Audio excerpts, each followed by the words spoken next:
Vamos então continuar aqui o nosso estudo. Nós estamos no capítulo 4, nas estradas de Jope.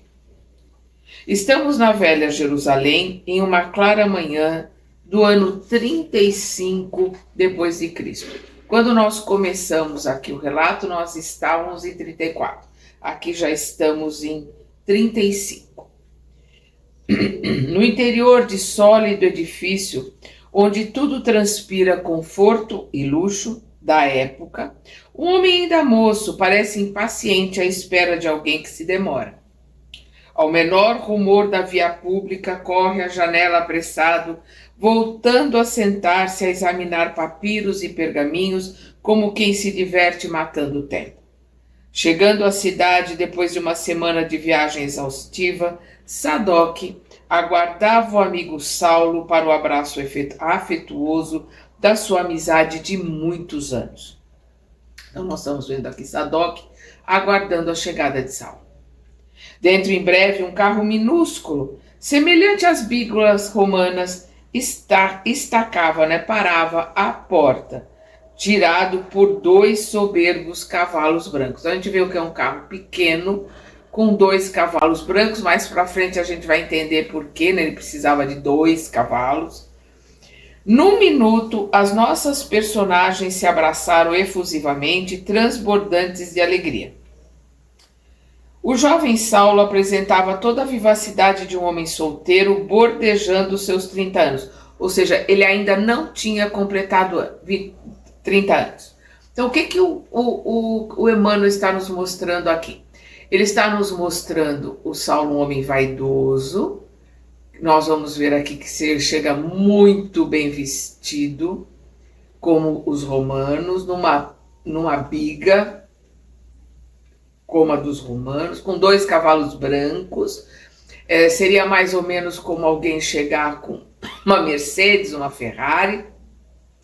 Então ele está ali com muita pompa, com muito luxo, chegando para visitar o Sadoc. Ele nos coloca que ele ainda não completou 30 anos. Perdão. No minuto, as nossas personagens se abraçavam efusivamente, transbordantes de alegria e juventude. O jovem Saulo apresentava toda a vivacidade de um homem solteiro, bordejando os seus 30 anos.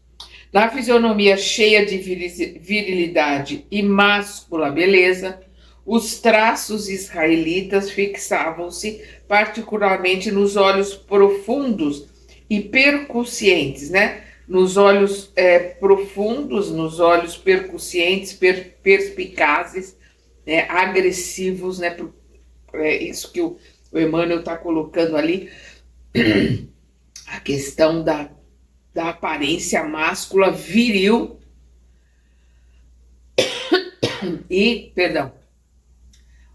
uma perspicácia, uma agressividade no olhar, próprios dos temperamentos apaixonados e indomáveis, ricos de agudeza e resolução. Então, uma pessoa voluntariosa, que é aquela pessoa que tem uma vontade mais forte, que só faz o que quer, que tem uma personalidade muito forte. Trajando a túnica do patriciado, a túnica dos romanos, da elite dos romanos. O patriciado é a elite dos romanos, como eu falei, o Emmanuel colocando aqui toda a vaidade, e a riqueza do Saulo, que ele ainda é Saulo. Trajando a túnica do patriciado, falava de preferência o grego, a língua culta da época. As pessoas cultas falavam o grego. Nós vamos lembrar que Saulo se educou em Tarso. Tarso é na Grécia, uma cidade universitária grego, então berço de cultura.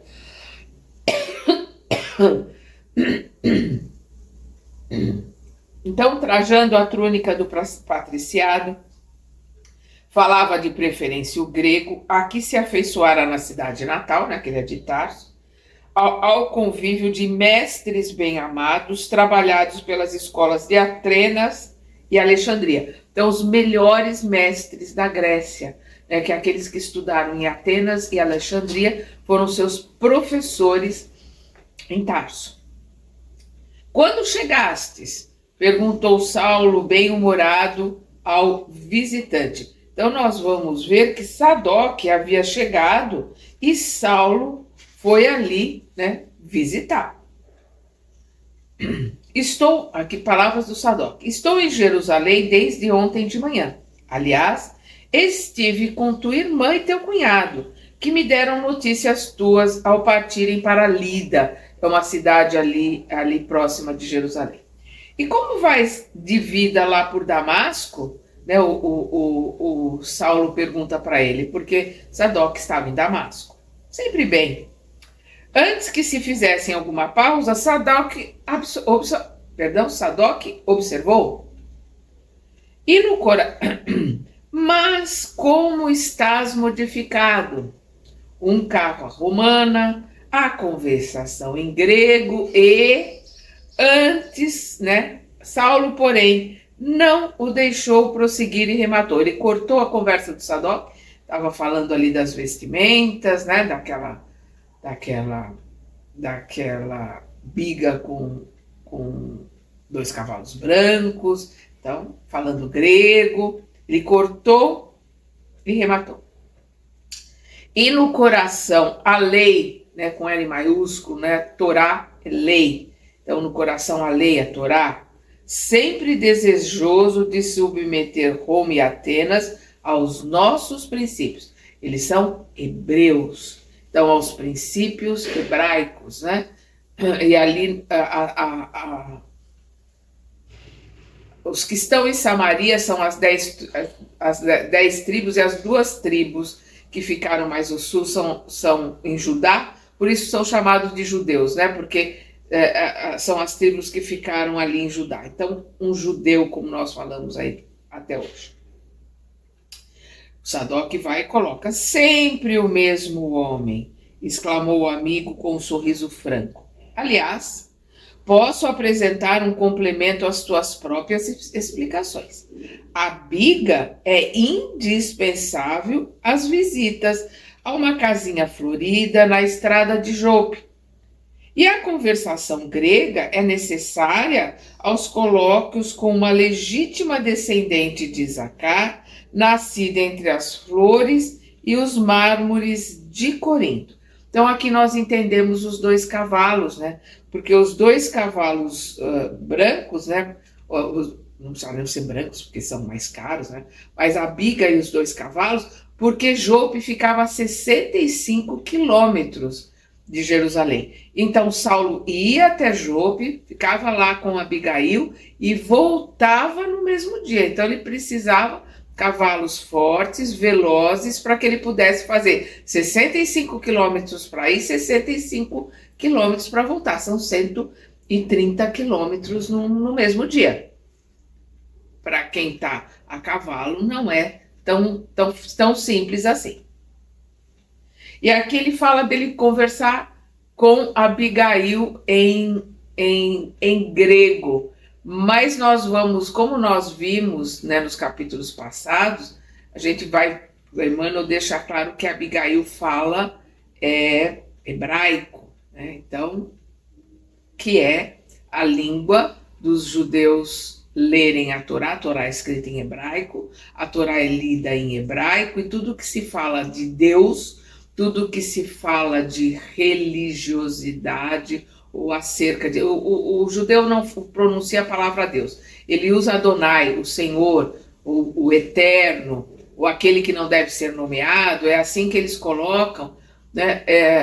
Mas o judeu sempre, quando fala do Senhor, ele fala em hebraico. Por isso sabemos que todas as palestras, todos os sermões, todas as colocações que Jesus coloca é em hebraico, porque ele está falando do Senhor. Então ele coloca aqui, como sabes, inquiriu Saulo admirado. Quer dizer, não deveria se admirar, porque vamos lembrar que a primeira coisa que o Sadoc fala é que ele teve com a irmã. Então a irmã contou tudo ali, né? Deu todo o serviço da vida de Saulo. Pois não te disse que estive ontem à tarde com tua irmã? Então tá explicado, né? E os 2 acomodados em poltronas confortáveis da época, entremeando a conversação com algumas taças do capitoso Chipre. Capitoso é um tipo de vinho daquela época, né? E aqui Chipre é o título, né? É a marca do vinho, né? Então, pequenas taças do capitoso Chipre exploravam largamente os problemas da vida pessoal, relacionando as pequenas ocorrências de cada dia. Jovialíssimo, Saulo contou ao amigo que, de fato, se enamorara de uma jovem de sua raça, né, israelita, que aliava os dotes de peregrina beleza aos mais elevados tesouros do coração. Seu culto ao lar constituía um dos mais santificados atributos femininos. Explicou o primeiro encontro que tiveram. Em companhia de Alexandre e Gamaliel, havia uns 3 meses, a festividade íntima que Zacarias ben Hanan, Ben é filho, né? Hanan, então Zacarias, filho de Hanan. Então Zacarias ben Hanan, adiantado lavrador no caminho de Jope, oferecer a alguns amigos bem colocados em homenagem à circuncisão dos filhinhos dos seus servidores. Vamos lembrar que a circuncisão é aquilo que todo judeu homem é submetido no 8º dia da sua vida. Então nós vamos ver que Jesus, ao 8º dia, é levado ao templo para ser circuncidado. É quando a Maria encontra Simão, né, que Simão pega Jesus no colo e ali ele reconhece que ele vai ser o Messias, né, e ele coloca aquelas frases, aquela frase, né, inesquecível a Maria: mulher, tu terás o teu coração transpassado por uma espada. Lembrando que o termo mulher é a forma mais educada da época de se dirigir a uma mulher. É como nós dizemos hoje, senhora. Então é como se ele tivesse dito para ela: senhora, o teu coração será transpassado por uma espada. Acrescentou que o anfitrião era antigo comerciante israelita emigrado de Corinto após longos anos de trabalho na Caia, desgostoso com as perseguições de que fora vítima. Após grandes provações na viagem de Cencreia a Cesareia, Zacarias chegara àquele porto, né, Jope é um porto, em péssimas condições financeiras, mas foi auxiliado por um patrício romano que lhe facultou recursos para arrendar uma grande propriedade na estrada de Jope. Desculpa, não é Jope que é um porto, é Cencreia, né? Cencreia, Cesareia são portos, né? E ali é que esse patrício romano emprestou dinheiro para que Zacarias pudesse arrendar umas terras em Jope, né? Então lhe facultou recursos para arrendar uma grande propriedade na estrada de Jope, a regular distância de Jerusalém. São 65 quilômetros de Jerusalém. Acolhido generosamente em sua casa, agora farta e feliz, ali conhecera na jovem Abigail um terno coração de menina, dona dos mais belos predicados morais que pudessem exornar, né, adornar uma filha da sua raça, né, uma judia. Era de fato o seu ideal de moça, inteligente, versada na lei, com L maiúsculo, então versada na Torá. Nós vamos lembrar que a mãe é a judia, né, que determina que os filhos sejam judeus, os judeus são os filhos da judia, e é a mãe que ensina as primeiras noções, os primeiros ensinamentos do Torá para os filhos. Mas vamos lembrar Abigail, né, no caso da Abigail, nós vamos lembrar os comentários que ela já fez, o que nós vamos ver aqui para frente, como a mãe desencarnou, ela era muito nova. Quem deu os primeiros passos, quem deu as primeiras noções e ensinamentos da Torá, da lei, para Abigail foi Gesiel. Era de fato o seu ideal de moça, inteligente, versada na lei e, sobretudo, dócil e carinhosa. Adotada pelo casal como filha muito cara, havia sofrido amargamente em Corinto, ali deixando o pai morto e o irmão escravizado para sempre. Havia 3 meses que se conheciam, permutando-se as mais risonhas esperanças, E quem sabe talvez o Eterno, né? Deus, vamos lembrar que o judeu não fala Deus, ele fala o Eterno, que não deve ser nomeado, fala Adonai, a palavra Adonai quer dizer o Senhor. Eli também é o Senhor. Então, e quem sabe talvez o Eterno lhes reservasse a união conjugal como coroamento dos sonhos sagrados da juventude. Saulo falava com o entusiasmo próprio do seu temperamento apaixonado e vibrátil, né? Que vibrava com muita energia. No olhar profundo notava-se-lhe a chama viva dos sentimentos resolutos, com respeito à afeição que lhe dominava a capacidade emotiva. E já comunicaste a teus pais esses projetos? Perguntou Sadoc. Minha irmã pretende ir a Tarso nesses 2 meses. Minha irmã pretende ir a Tarso nestes 2 meses e será a intérprete dos meus votos, concernentes à organização do meu futuro. Aliás, sabes, isso não pode nem deve ser um problema de soluções precipitadas. Penso, é Saulo falando, penso que ao homem não convém entregar-se assim, sem mais nem menos, a uma questão decisiva do seu destino.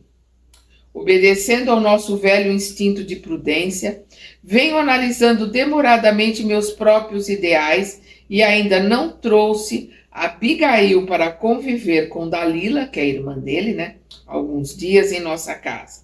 Pretendo fazê-lo tão só nas vésperas da visita de minha irmã ao lar paterno. Já que acalentas tantos projetos para o futuro, adjuntou o amigo com bondoso interesse, em que pé estão as tuas pretensões ao cargo do Sinédrio? Saulo responde, não posso queixar-me, porquanto o tribunal me confere atualmente atribuições especialíssimas.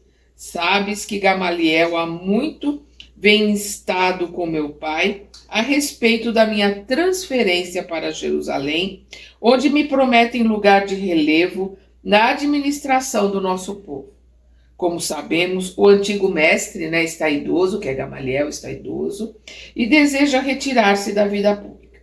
Não tardarei a substituí-lo no voto das mais altas deliberações, além de oferir atualmente ótima remuneração, independente da contribuição que me vem de Tarso periodicamente. Então, o que ele está colocando aqui? Que ele ganha muito bem, né, ali no templo em Jerusalém, que em pouco tempo ele vai substituir Gamaliel, que é um rabino.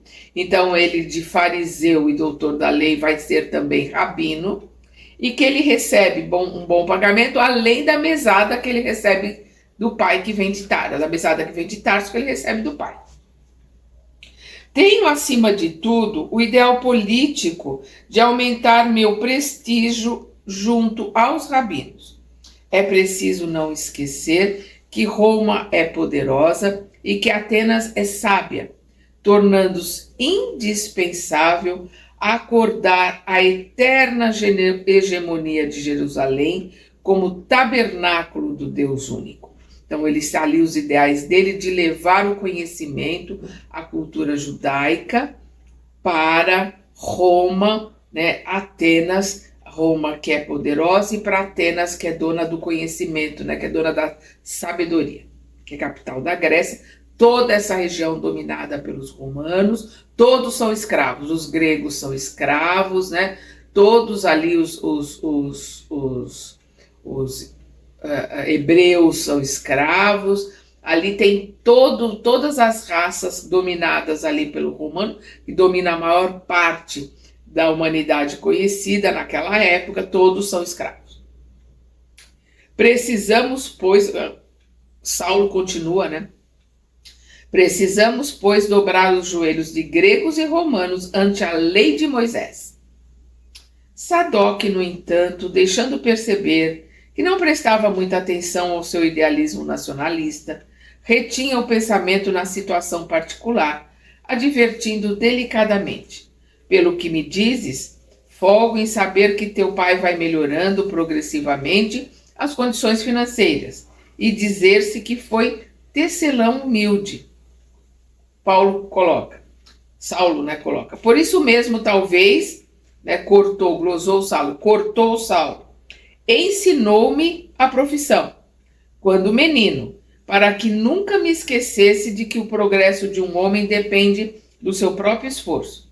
Hoje, porém, depois de tantas fadigas no tear, ele descansa com justiça em uma velhice honrada e sem cuidados, junto de minha mãe. Suas caravanas e camelos percorrem toda a Cilícia, né, que hoje pertence à Turquia, e os transportes lhe garantem um desenvolvimento de renda cada vez maior. E aqui nós vemos, né, que o Sadoc não se interessa muito pelas ideias do Saulo.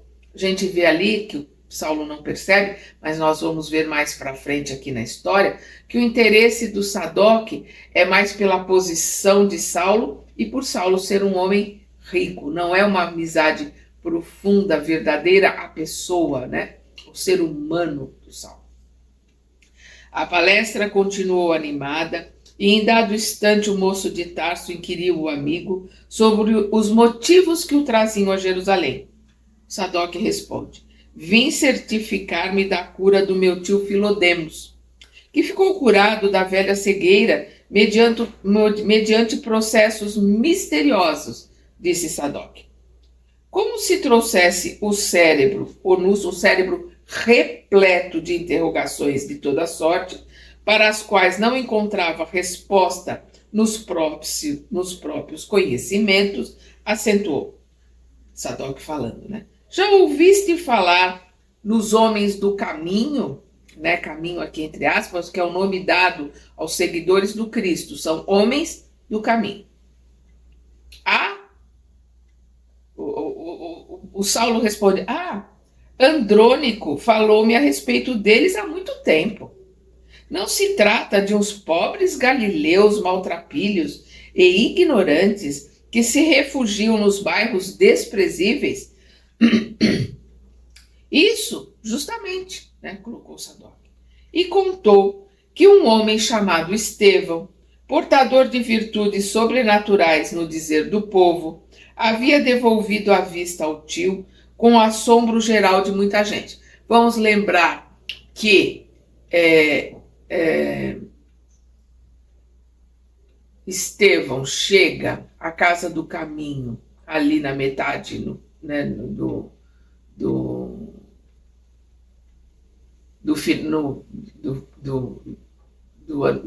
ano de 34, nós já estamos em 35, então nós vimos na nossa leitura passada que Estevão devora os ensinamentos, começa a pregar na casa do caminho e começa a socorrer as pessoas e começa a curar. Então aqui em 35 nós já vamos ver que ele já está começando a ser falado, a ser conhecido. Sadoc coloca para o Saulo que veio de Damasco para Jerusalém para ver o que estava acontecendo, porque um tio dele foi curado por um homem chamado Estevão, que é da casa do caminho, então ele queria ver o que estava acontecendo.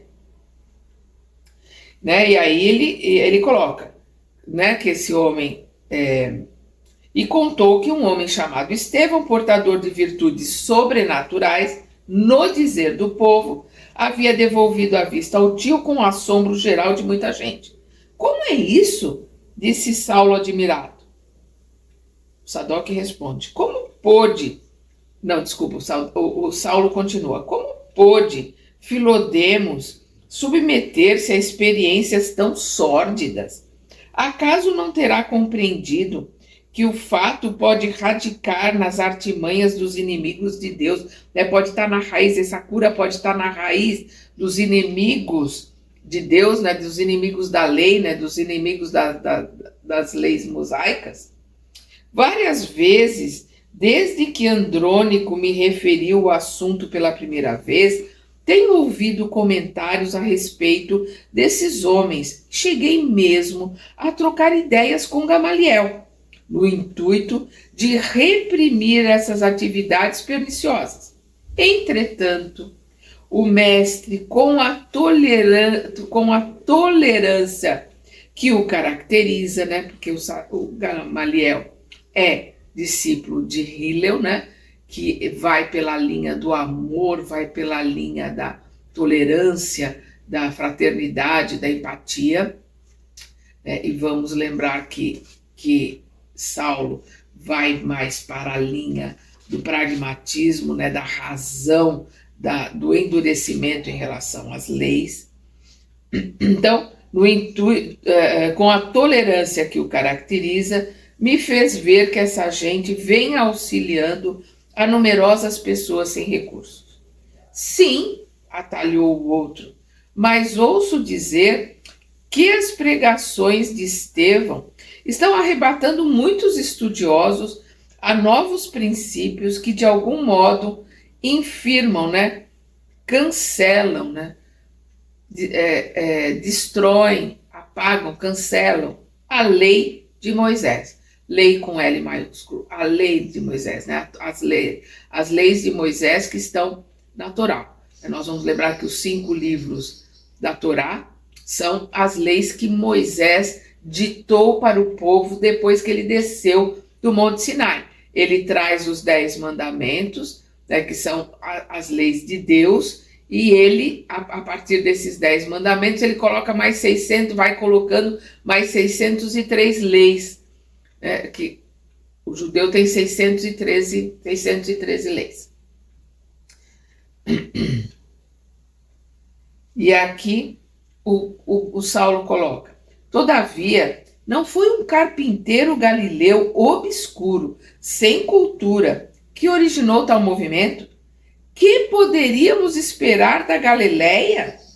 Porventura terá produzido outra coisa além de legumes e peixe? Vamos lembrar que na época de Jesus já tem, porque a Galileia é um lugar muito pobre, um lugar de miseráveis, um lugar onde Jesus buscou pregar. Vamos lembrar que Jesus tentou pregar em Nazaré, não conseguiu, e aí Jesus coloca que ninguém pode ser profeta na sua terra, e aí ele vai pregar na Galileia, que é a região das pessoas mais simples, mais pobres, mais miseráveis, onde se cultivava os legumes que eram levados para Jerusalém, onde se pescava, né? E esses peixes eram vendidos em todas as regiões.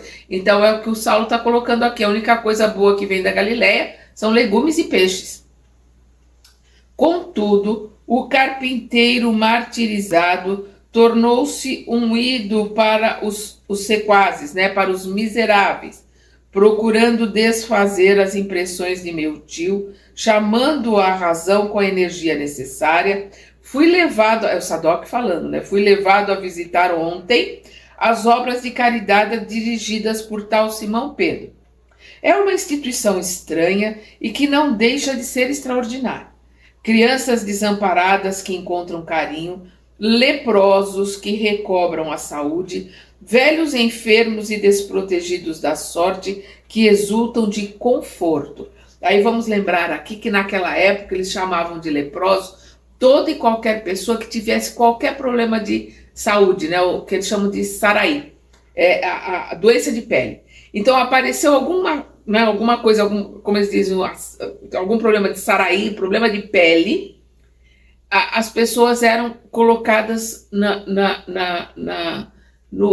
fora dos muros da cidade, né, no Vale dos Leprosos, e ali elas ficavam confinadas à própria sorte, acabavam morrendo ali, e como haviam aqueles que tinham lepra mesmo, acabava todo mundo ficando leproso, e realmente era um lugar onde as pessoas passavam fome, passavam necessidades, e acabavam morrendo porque estavam todos doentes. Quem é que poderia... tentavam se ajudar, mas era um lugar onde eles eram largados para a morte.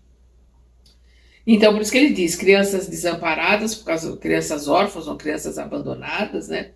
Leprosos, pessoas com problema de pele, que recobram a saúde, que eram curados ali na casa do caminho. As crianças que eram criadas ali na casa do caminho. Os velhos, as pessoas abandonadas porque não podiam mais trabalhar, porque não tinham mais como se sustentar, eram cuidadas ali na casa do caminho. Por isso que ele diz: enfermos e desprotegidos da sorte, que exultam de conforto. Ali tinha uma cama, ali tinha um prato de comida, então tinham algum conforto. Mas os doentes, onde ficam os doentes? Interrogou Saulo assombrado, porque pela lei os doentes tinham que ir, né, principalmente aqueles de pele, tinham que ir para fora dos muros da cidade. Todos se agasalham junto desses homens incompreensíveis. O Saulo coloca: estão todos malucos, disse o moço de Tarso com a franqueza espontânea que lhe marcava as atitudes. Então nós vemos o Emmanuel colocar aqui as características de Saulo, né? Conhecimento, vaidade, tenacidade, sinceridade, determinação, disciplina. Então ele vai mostrando muita vaidade, arrogância, prepotência, extremamente arrogante. Então ele vai mostrando essas características de Saulo aqui no começo, porque aí depois nós vemos durante o livro as mudanças que acontecem com Saulo, né? Que depois vai ser chamado de Paulo. Ambos trocaram impressões íntimas sobre a nova doutrina, pontuando de ironia o comentário de muitos fatos piedosos que empolgavam a atenção do povo simples de Jerusalém. Ao finalizar a conversa, Sadoc acrescentou: não me conformo em ver os nossos princípios aviltados e proponho-me a cooperar contigo, né, contigo, Saulo, embora esteja em Damasco, né, Sadoc viva lá em Damasco, para estabelecermos a imprescindível repressão a tais atividades. Com as tuas prerrogativas de futuro rabino, em destaque no templo, poderás encabeçar uma ação decisiva contra esses mistificadores e falsos taumaturgos. Taumaturgo é aquele que opera milagre. Então ele está colocando aqui esses falsos milagreiros. Sem dúvida, respondeu Saulo, prontifico-me a executar todas as providências que o caso requer. Até agora, a atitude do Sinédrio tem sido de máxima tolerância, mas farei que todos os companheiros mudem de opinião e procedam como lhes compete em face dessas investidas que estão a desafiar severa punição. E quase solene concluir: quais os dias de pregação desse tal Estevão? Os sábados, né, responde o Sadoc. Pois bem, coloca Saulo, né? Depois de amanhã, iremos juntos apreciar os sandeus, né, os loucos, os malucos. Caso verifique o caráter inofensivo dos seus ensinamentos, haverá que os deixar em paz com a sua logomania, né? Com a sua provocação inútil, ao lado das mazelas do próximo, mas caso contrário, pagarão muito caro a audácia de ofender nossos códigos religiosos na própria metrópole do judaísmo. Ainda, por longo tempo, comentaram os fatos sociais, as tricas do farisaísmo a que pertenciam, os sucessos do presente e as esperanças do porvir. O sol ardente, alto ainda no horizonte, enchia o caminho com a sua luz muito ativa. Então nós estamos aqui, nós vamos ver no auge da primavera, né, indo para o verão, no ano de 35. O semblante do jovem doutor da lei, né, conhecedor da Torá, a lei é a Torá. Então o jovem doutor da lei, e com L maiúsculo, irradiava uma alegria louca ao trote largo dos animais, que de quando em vez passavam a galopar. Recordava satisfeito o esporte a que se afeiçoara na cidade natal, tão ao gosto grego, em que fora educado graças à solicitude paterna, né, aos cuidados paternos. Olhos fixos nos cavalos árdigos, né, nos cavalos fogosos e velozes, vinham-lhe à mente as vitórias alcançadas entre os parceiros de jogos na sua descuidosa adolescência. Estava lembrando, né, do quantos jogos ele havia vencido, né, as corridas de biga, na época que ele estava estudando em Tarso. Poucas milhas distante, erguia-se uma casa confortável entre entre grandes tamareiras e pessegueiros em flor. Em torno, grandes plantações de legumes ao lado de tênue fio d'água inteligentemente aproveitado em extenso horto, em extenso jardim. A propriedade era a parte integrante de uma das muitas pequenas aldeias que rodeavam a cidade santa, onde quer que houvesse condições favoráveis para a pequena lavoura, de alto interesse nos mercados de Jerusalém, colocada no meio de uma secura singular. Era aí que Zacarias se instalara com a família para recomeçar a vida honesta. Zacarias e Ruth, que receberam Abigail.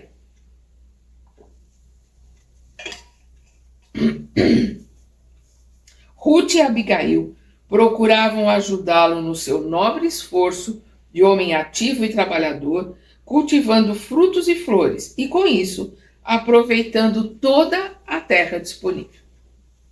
Deixando Corinto, o generoso israelita encontrou grandes dificuldades, até que desembarcou em Cesareia, onde lhe esgotaram os últimos recursos.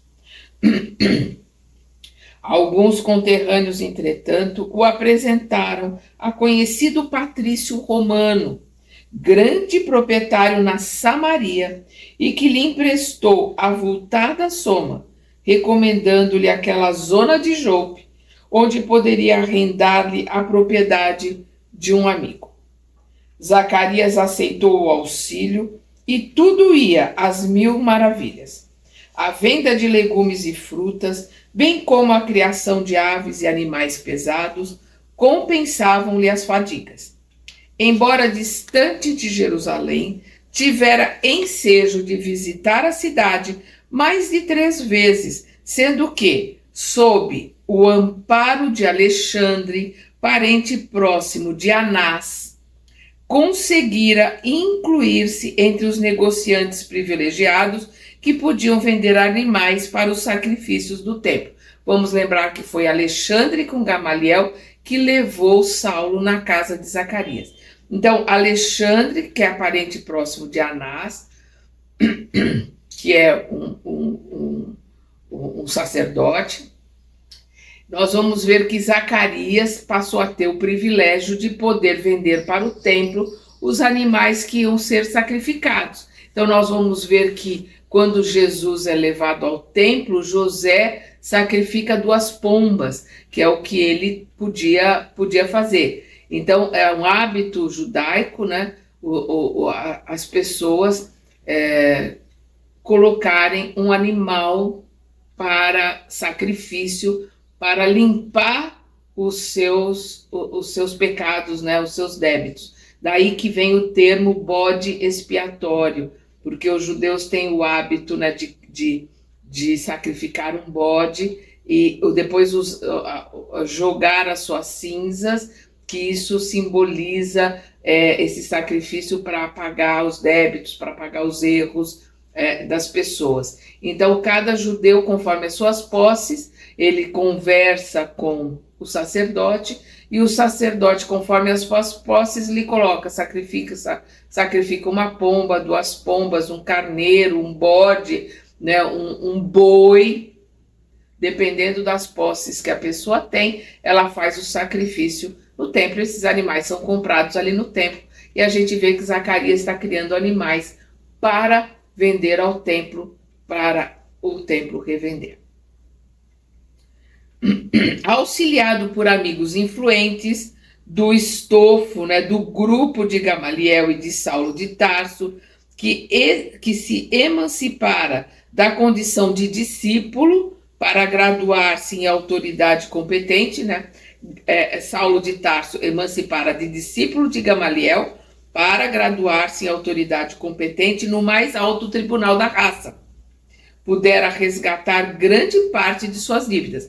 Zacarias pudera resgatar grande parte de suas dívidas, caminhando vertiginosamente para uma bela posição de independência financeira no país natal. Ruth regozijava-se, né? Ruth estava feliz com a vitória do marido, secundada por Abigail, em quem encontrara a dedicada afeição de verdadeira filha. A irmã de Jesiel parecia haver refundido a delicadeza dos traços femininos na forja, na oficina dos sofrimentos experimentados. A gracilidade do semblante e o negrume dos olhos haviam se irmanado a um véu de formosa tristeza que a envolvera toda a partir daqueles dias trágicos, e lúgubres, tristes, né? Passados em Corinto. Quando desejava uma notícia, ainda que ligeira e banal, do irmão que o destino havia convertido em escravo de verdugos fiéis. Perdão, eu li errado. Quanto, né? Aqui está uma exclamação do pensamento, né? O Emmanuel sempre coloca o pensamento dos personagens para que a gente possa entrar dentro do sentimento, possa entrar dentro das características da personalidade de cada personagem. Então aqui o Emmanuel colocando quanto, né, Abigail desejava uma notícia, ainda que ligeira e banal, do irmão que o destino havia convertido em escravo de verdugos cruéis. Para isso, desde os primeiros tempos, Zacarias não poupara expediente nem esforços. Né? Zacarias procurando usar a influência, né, e agora o dinheiro que ele está tendo para procurar Jesiel, para ver se consegue uma informação do paradeiro de Jesiel. Incumbindo a um fiel amigo, né, o Zacarias, incumbindo a um fiel amigo da Acaia. Vamos lembrar que a Acaia é aquela região da Grécia onde Corinto é a capital. Então, incumbindo a um fiel amigo da Acaia de promover diligências, né, averiguações em tal sentido, apenas for informado de que Jesiel havia sido levado quase que a ferros para bordo de um navio mercante que se destinava a Nicópolis. Nada mais. Abigail instara novamente, ou seja, Abigail pedia com insistência. E de Corinto vinham novas promessas dos amigos que prosseguiriam investigando nas rodas afeiçoadas a Licínio Minúcio, de modo a descobrirem o paradeiro do jovem cativo. Vamos lembrar que foi Licínio Minúcio, causador de toda a tragédia, toda a desgraça, e Licínio Minúcio que colocou o Jesiel nas galés, né, para ser escravo ali, remando nas galés. Nesse dia, a moça recordava profundamente a figura do irmão querido, as suas advertências e conselhos tão carinhosos sempre. Desde que travara relações com o rapaz de Tarso e entrevira a possibilidade de uma união conjugal, era com ansiedade que suplicava a Deus a consoladora certeza da existência do irmão, fosse onde fosse. A seu ver, Jesiel gostaria de conhecer o eleito do seu coração,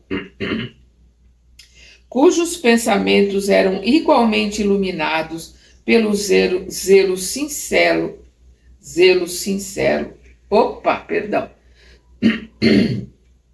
A seu ver, Jesiel gostaria de conhecer o eleito do seu coração, cujos pensamentos eram igualmente iluminados pelo zelo sincero de bem servir a Deus. Ela colocando aqui os pensamentos de Saulo, também eram iluminados dentro da Torá, né? Ele era era um doutor da lei, ia ser um rabino, exatamente como Jesiel, que também era com os pensamentos iluminados dentro da Torá, né? Dentro da lei. Contar-lhe-ia, né? Aqui Emmanuel está colocando os pensamentos de Abigail. A Abigail ia contar, né, para para Gesiel: contar-lhe-ia que a afeição da sua alma, quem que é a afeição da sua alma? Saulo, né?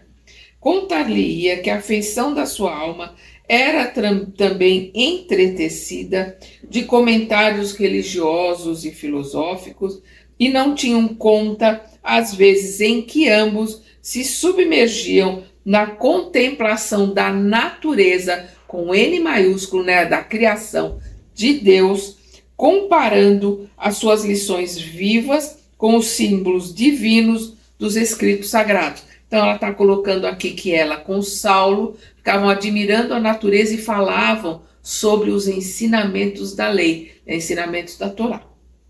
Saulo muito lhe ajudara no cultivo das flores da fé, né? Aumentando, ajudando a que ela cultivasse dentro dela a fé verdadeira. Então, Saulo muito lhe ajudara no cultivo das flores da fé, que Gesiel havia semeado na sua alma singela. As sementes foram de Gesiel, né? Essas sementes floresceram, então a gente vê as flores nela, né? Uma colocação poética aqui do Emmanuel, e que Saulo ajudou a conservar e a manter essas flores, né? A cultivar essas flores em Abigail que foram plantadas por Gesiel. Não era ele um homem excessivamente sentimental. Então nós estamos vendo aqui que Abigail está reconhecendo, né, a personalidade do Saulo, que é um homem prático, né? Um homem duro, um homem dentro da razão, né? Com uma virilidade muito forte, uma vaidade muito forte, uma arrogância, uma prepotência também muito forte. Então ela coloca aqui: não era ele um homem excessivamente sentimental, dado a efusões dos carinhos que passavam sem maior significação. Então ele não era um homem sentimental, dado a efusões, quer dizer, não, dado a demonstrações dos carinhos que passavam sem maior significação. Então não era um homem dado, né, a carinhos, a efusões, a sentimentos, a colocações sentimentais. Mas, né, ela, né, compreendera-lhe o espírito nobre e leal. Ela percebeu, ela compreendeu o espírito nobre e leal de Saulo. Mas compreendera-lhe o espírito nobre e leal que um profundo sentimento de autodomínio assinalava, né, de autoridade, de autodomínio, de orgulho, de vaidade. Ela está reconhecendo ali a verdadeira personalidade de Saulo. Abigail estava certa de entender as aspirações mais íntimas, nos sonhos grandiosos que lhe empolgavam a mocidade. Sublime atração essa que a impelia para o jovem sábio, voluntarioso e sincero. Quer dizer, voluntarioso, só fazia aquilo que ele queria. E sincero, franco, né? Nós sabemos que Paulo é sincero, é franco, é disciplinado, mas é, sim, voluntarioso, orgulhoso. Às vezes parecia-lhe áspero e enérgico em demasia. Então, para Abigail, às vezes ele lhe parecia áspero e enérgico em demasia. E ele é. Nós vamos ver daqui para frente que ele é áspero e enérgico em demasia. Suas concepções da lei não admitiam meio termos. Sabia ordenar, né? Então, prepotente, né?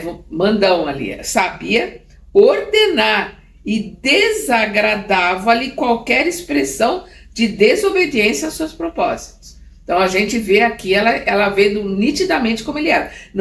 Não admitia ser contrariado em hipótese alguma. Isso é orgulho, vaidade, extremamente orgulhoso, extremamente vaidoso.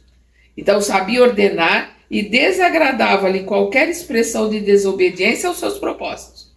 Aqueles meses de convívio quase diário davam a lhe conhecer o seu temperamento indômito e inquieto, a par de um coração eminentemente generoso, em que uma fonte de ignorada ternura se retraía em abismais profundezas. Então ela colocou lá, em profundezas abismais havia uma ternura, havia um homem doce, né, por trás de toda essa armadura que ele usava.